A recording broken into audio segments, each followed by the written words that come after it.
Buenos días. El día de hoy nos correspondió exponer el criterio de culpabilidad correlativa de Mendelssohn, presentado por Talía Ardila Calderón, Stephanie Montoya Cortés, María Alejandra Rojas Camargo, Brian Steven Ruiz y quien les habla, Jamie Alejandra Roncachi. ¿Qué es? Bueno, primero el autor Benjamin Mendelssohn fue un criminólogo rumano nacido el 23 de abril de 1900, quien realizó estudios con víctimas de violación donde encontró una correlación entre la víctima y el victimario. En el criterio de culpabilidad correlativa de Mendelssohn se puede destacar que el autor realiza una clasificación solamente de tipo situacional y uniaxial totalmente pues, dirigida a la víctima. En este caso, la víctima es definida según su incidencia o coadyuvancia, es decir, que la víctima está definida por una participación activa en el acto criminal y por su actitud penal, ya sea una actitud o conocimiento de carácter punitivo. Mendelssohn sostiene además que existe una relación inversa entre la culpabilidad de la víctima y el victimario, es decir, que si uno de estos dos sujetos tiene mayor culpabilidad, el otro por ende tendrá menor culpabilidad.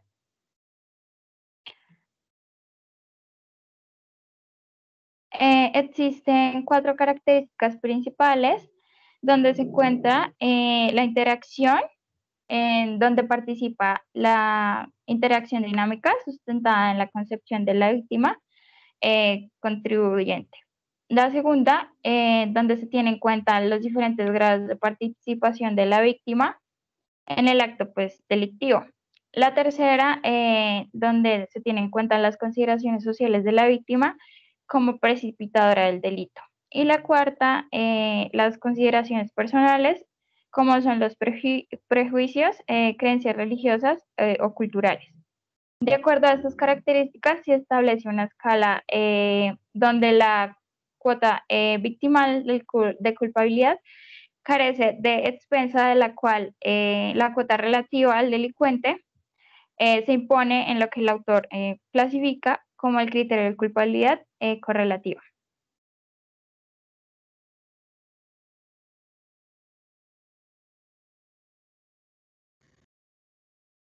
Bueno, según Mendelssohn, se realizan tres clasificaciones en tres grandes grupos, donde se encuentran primero la víctima totalmente inocente o víctima ideal, como segundo la víctima de menor culpabilidad, entre la que se encuentran tres subgrupos, los cuales son la víctima por imprudencia, la víctima por ignorancia y la víctima voluntaria. Y como tercer y último grupo, la víctima provocadora.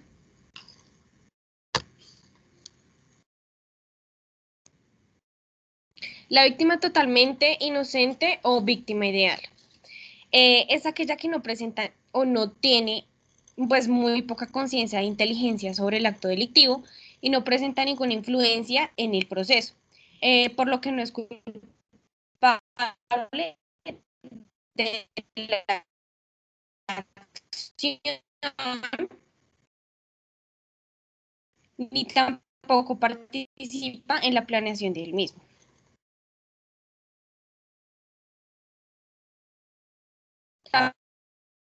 Por imprudencia. Pues principalmente es aquella que origina el hecho delictivo por su comportamiento negligente e irreflexivo al omitir las precauciones elementales. Puede incluso presentar un comportamiento incontrolado, aquella que se expone al delito, pues es sin llegar a asumir el riesgo.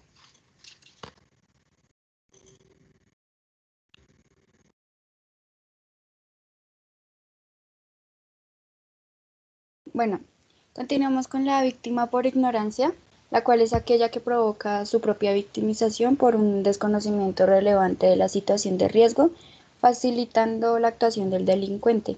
Esta víctima desencadena el hecho por un impulso no voluntario y tiene cierto grado de culpa en su propia victimización.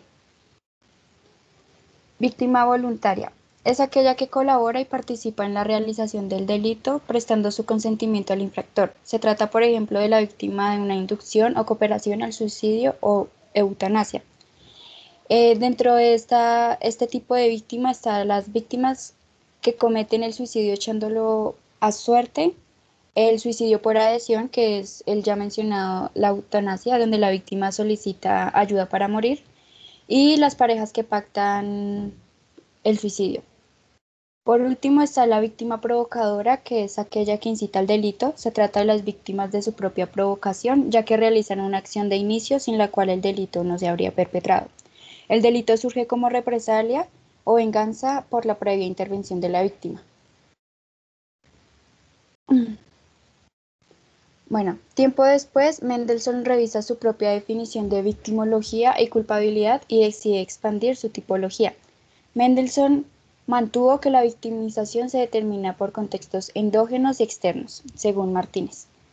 Dentro de esta clasificación que realiza Mendelssohn se encuentran las víctimas de los infractores, las víctimas de sí mismas, que serían las víctimas por suicidio o conductas autoagresivas, víctimas de comportamiento antisocial por el contexto social como genocidios, víctimas de la tecnología y víctimas de la naturaleza como pueden ser terremotos, tsunamis o cualquier catástrofe natural.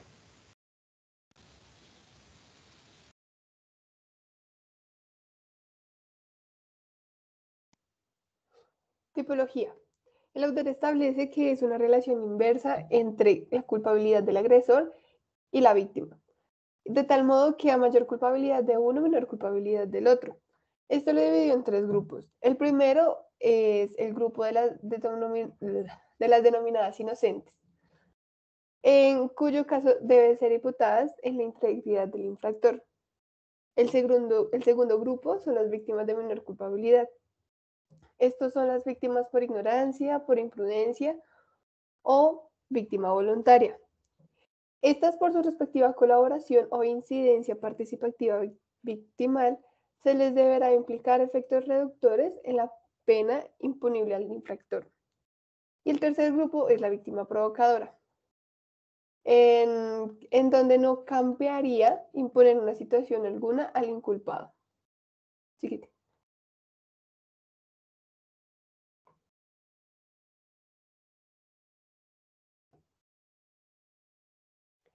Críticas de clasificación. Surgieron cuatro críticas fundamentales. La primera es su dimensión exclusivamente individualizadora, que ignora las categorías de las víctimas colectivas. La segunda es por su evidente simplicidad, ya que define a la víctima por un único componente situacional, ya que es una clasificación que solo ubica a la víctima en un momento inmediatamente anterior al acto victimizante, atendiendo a los efectos de su actitud previa al delito. La tercera es el enfoque producido por una exclusiva concentración en la víctima, ya que se define a partir de la referencia unilateral a la víctima, dejando en el olvido los factores criminales y la posición relativa del infractor. Y la última, la confusión terminológica, ya que el autor maneja términos acuñadores jurídico-penales con una falta de rigor.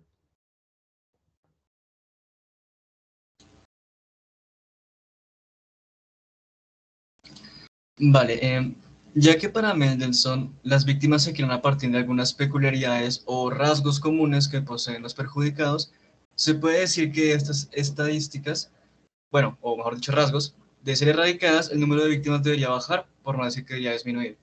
Algunos han considerado a Mendelssohn como padre de la victimología, ya que realizó varios avances en el campo, entre los cuales encontramos, por ejemplo, los cuestionarios, que son de gran utilidad para la administración de la justicia, creados en 1937 y basados en preguntas abiertas con el objetivo de poder indagar lo máximo posible en lo que es el delincuente, la víctima y cualquier persona que pueda estar relacionada al hecho delictivo. Este cuestionario llega a tener más de 300 preguntas y, de ser posible, se hace con observación directa de la víctima, exceptuando en aquellos casos en los que se es imposible, como es en el caso de los homicidios. Otra razón para considerarlo como padre de la victimología es que defendió que la criminología se diferencia completamente de lo que es la victimología, ya que solo se centra en las conductas relacionadas al criminal, mientras que dejaba a la víctima en un enfoque menor. En tanto, Mendelssohn le dio alcances mucho mayores. Es por ello que la victimología para Mendelssohn es una ciencia dedicada prácticamente al estudio de las víctimas y la victimicidad, en pro de la profilaxis de la personalidad de la víctima. aunque algunos autores pueden considerarlo como una teoría determinista, ya que siempre busca castigar al agresor, aunque plantea la existencia de conductas que provocan el hecho de ser víctima. Para finalizar, se debe tener en cuenta que el objetivo de la victimología debe ser el progresar en los procedimientos penales para reducir la reincidencia y la victimización. Gracias.